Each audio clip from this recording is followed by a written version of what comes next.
Bonjour, moi c'est Lilian Faure, je suis actuellement en troisième année à l'ELISA et on va vous présenter un petit peu ce qu'on fait dans le cadre du stage technicien pour les épreuves du CISOREL. Bonjour, moi c'est Baptiste, pareil je suis en 3A. Et moi, je suis Slava, pareil, en 3A avec eux. Eh bien, nous on va être responsable de la création des challenges pour les épreuves de qualification donc, du CISOREL. Donc pour ça, on a eu différentes choses à faire, notamment déjà élaborer les challenges, donc réfléchir à qu'est-ce qu'on peut mettre en place comme challenge et quelles sont les thématiques qu'on va vouloir mettre en avant.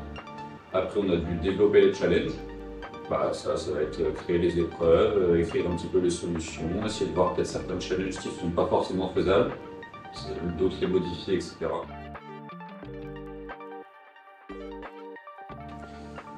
C'est Monsieur Georgie, mon professeur, qui nous a envoyé un mail de candidature mi-mars. Donc il fallait qu'on s'inscrive et qu'on envoie par exemple notre CV et de la motivation. Et un mois après environ, on a passé un entretien. On a été sélectionné. La plupart des connaissances étaient apportées par nos cours de troisième année. Donc ça compte le réseau, les protocoles internet, les CPIP, de l'assembleur aussi, tout ce qui est programmation. On a fait du Java, du C, donc en fait on a pu utiliser la programmation objet-orientée pour différents challenges.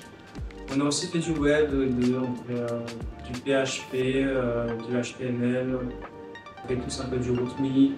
On a tous dit oui, donc on essaie d'implémenter des idées un peu originaux dans nos challenges. L'idée de départ, c'était de créer une cinquantaine de challenges et surtout notre point central, c'était de faire des challenges à la fois techniques et non techniques pour que chacun puisse trouver de quoi faire. Les personnes faisant des CTF, on a pu retrouver, ça peut être du web, du réseau, du système, etc. Donc on a essayé aussi de mettre un petit peu l'accent là-dessus, chacun pourra trouver son domaine. Il y avait plein de choses qu'on n'avait pas forcément en tête et qu'on ne connaissait pas. Donc il a fallu gagner en compétences et en connaissances sur ces thèmes.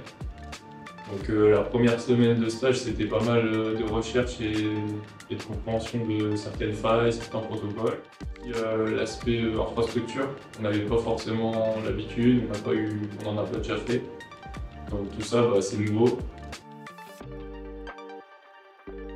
On a pu se répartir un peu les zones de nos points forts. Par exemple, Lyon a pu se prendre le Blozing, la Stegano et une partie du web. Baptiste a pris le système et le réseau. Et moi j'ai fait dans la programmation et pareil un peu du web. Donc il y a aussi une partie de travail en équipe.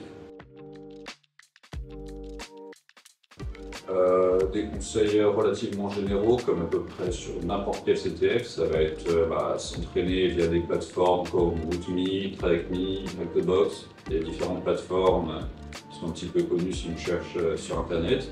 Ça peut être aussi faire d'autres CTF, donc je ne sais pas si on aura peut-être d'ici le CISO.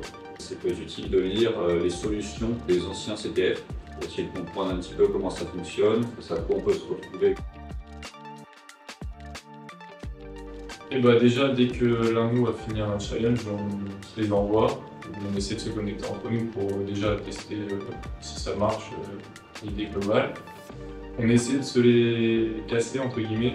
On essaie de trouver la faille qui peut, par exemple, ruiner le challenge parce que, je sais pas, tout le monde se connecte en même temps ou quelqu'un fait une mauvaise manip. Et puis aussi, on essaie d'avoir un avis extérieur. Donc, par exemple, Monsieur Georgie ou alors des gens qu'on connaît.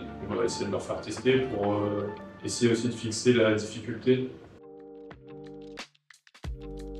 Donc, nous, en tant qu'étudiants à l'ELISA, on participe aussi à la vie des clubs, notamment le club Traken, c'est le club de cybersécurité de l'école.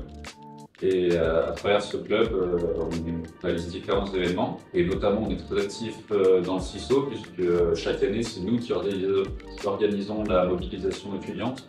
Donc c'est grâce à nous que chacun des étudiants sait où est-ce qu'il doit aller à son poste. Et donc voilà, on est à la recherche aussi, pourquoi pas, de partenaires qui voudraient nous aider pour nous développer dans nos activités.